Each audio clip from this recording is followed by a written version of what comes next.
Interesting little topic. Now, we heard basically through 2022, it really started kind of in 2016 when the left created these college degrees like gender studies and, diversity studies and all this crap.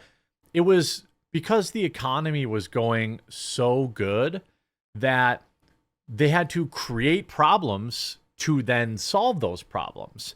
Now in 2024, thanks to the amazing Bidenomics, we see corporations having massive layoffs. Facebook, Google, Twitter, all these, Spotify, all these companies, many of them extremely left-leaning, having massive layoffs.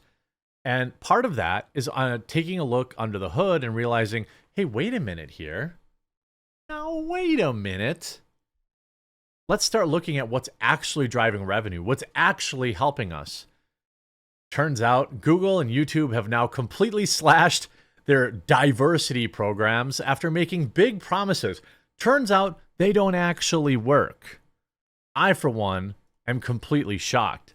Hey, I wanted to remind you, if you're enjoying this video, I have about a half dozen $70 Amazon gift cards left from my November promotion, giving them out to everyone. There's 4 ways to enter. Make sure you do it today.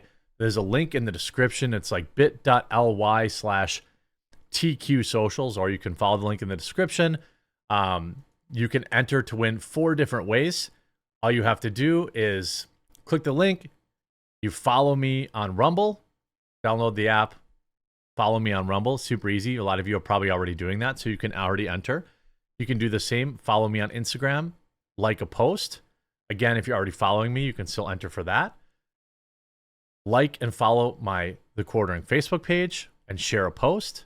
That's another way. Each one of these will give you a chance to enter. So you could potentially win 4 of them. And then if you use TikTok, I know you probably don't, as a part of my trying to reach Gen Z in 2024, if you use TikTok, you can follow and like a post on TikTok. You get up to 4 entries, 4 ways to win. I'm picking winners tomorrow, so don't delay. I don't want you to create an Instagram just to enter. If you use it, enter there. If you use whatever, enter there. If you use Rumble, follow me there. So there's 4 ways that you can enter. Google slashes diversity programs after big promises. Ooh, who could have foreseen this? In 2020, Google made sweeping commitments to advanced diversity. The diversity for diversity's sake stuff is so hilariously dumb to me that I don't understand. People are either good at a job, bad at a job. They either have potential, they don't have potential. They're either a good fit, they're a bad fit. None of that has anything to do with their skin color. I thought we kind of figured this out like 100 years ago, 200 years ago, but I guess. Anyway, in the wake of nationwide protests over quote-unquote racial injustice over that guy that was just, trying to take his rocks and pass off fake $20 bills, and now we had to have half the country burn for old what's-his-name and have a solid gold casket for that guy. But anyway, over a few years later, many of these programs are now seeing significant cuts, according to a report from CNBC. Shortly after St. Floyd ascended upon the high and the rise of BLM, Google CEO Sundar Pichai pledged major initiatives like increasing underrepresented groups in leadership and more than doubling Black representation in senior positions by 2025. How do you do that? I ask. You only have so many Black employees. You only have so many employees that are qualified for a job. What they're really saying and doing here is just promoting based on skin color, and it's racist. Oh, you're Black. We need more. We need more dark people in leadership. We need more Black people. You get a promotion. You're mixed. No. You're kind of light skinned. I don't know. We need a real dark man, a female. Oh, you're Nigerian. You're a manager. That's literally like how they're talking about this. They're not talking about people earning their positions. They're talking about just giving it to them because of their skin color. It's racist.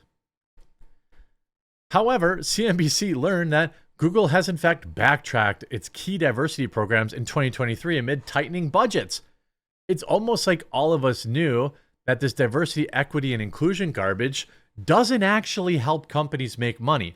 Again, to be clear, the reason these jobs even exist, the reason you see these HR departments bloated with losers who like their entire job is to create problems and train staff and do all this crap. Look, HR is basically an unrequired position. You onboard people, you fire people if they're grabbing on each other. That's about it. Now, you used to have one, maybe two HR people at a company, and basically everyone hated them. That's how it works. Now, these companies have 50 people in HR. They have positions called Chief People Manager and all this crap, Chief Diversity Officer, and this, that, and other stuff. And none of these jobs actually, positions, which by the way, all have gigantic salaries, none of them actually contributed to the bottom line. And it turns out, and they figured out pretty quickly, that none of their initiatives contributed to the bottom line. Notably, Google decided against hiring a new cohort for its early career immersion program for underrepresented software engineering talent next year. The company also fired some of its staff supporting this initiative. In another case, participants in Google's apprenticeship programs raised concerns over lower pay compared to other engineers doing similar work. Apprentices claimed that they were contributing heavily to Google's code base while earning just half of what full-time software engineers made. Here's another thing that this Gen Z soft generation is doing. Here's the thing. When I had a job and I didn't feel like I was getting paid enough for it, you know what I did? I didn't whine and complain to my boss. I got a different job and I moved on. That's how the natural state of things. When I was young, like these people who are working part-time, I would change jobs over 25 cents an hour. As a percentage, I remember quitting jobs where I made $6.50 an hour to make $6.75 or $7 an hour. I remembered like explicitly marching into my manager's office at Office Max and saying, I made $7 an hour or something at the time. I was their top PC salesperson. I sold the most extended warranties. And my big demand was for a 25-cent raise. And when they didn't give it to me, I went and worked somewhere else and made $7.50 an hour. That's how it's supposed to go. Additionally, Google cut roles managing partnerships and recruiting for underrepresented groups. The company also reduced learning programs that amid foster inclusion. In response to the article, a Google spokesperson said, "Our workforce reductions and company-wide efforts to sharpen our focus," meaning focus on things that actually matter, "span the breadth of our business and cherry-picking examples to suggest we're deprioritizing our longstanding efforts for underrepresented communities or our diversity, equity, and inclusion work is inaccurate and misleading." Whoa! Sounds like somebody doesn't want to piss off the WEF. That's what it sounds like to me. It sounds like somebody doesn't want to piss off the WEF.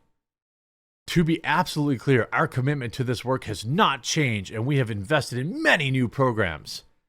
Meanwhile, sources at Google's recent layoffs included leaders from employees' resources groups focused on racial diversity. The pullback on diversity commitment mirrors the broader decline in DEI and B investment across the tech sector in 2023.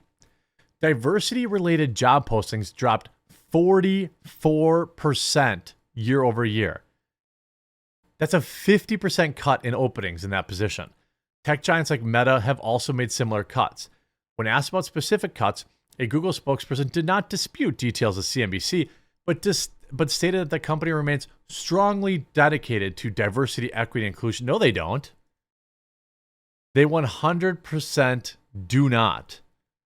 Like, they are only committed so far as they provide positive headlines. That's just the fact of the matter. They don't actually, now they know for a fact that it doesn't actually make them money. Like, they know for a fact that DE&I does not make their companies any money. So why on earth would they continue to invest in it? Like, there's just no reason for it. And they want to say it so bad. but they know that they'll piss off their WEF overlords. And this just proves, by the way, that they're watching. They're watching. They're saying, hey, wait a minute here. Wait a minute here. I notice you aren't investing as much money into this eat the bugs, live in the pond stuff. That's odd. That's kind of weird. You know, that's odd. And then CNBC is writing articles about it. These people are watching. You're supposed to stay on message. You're supposed to keep investing all this money into these money pit programs.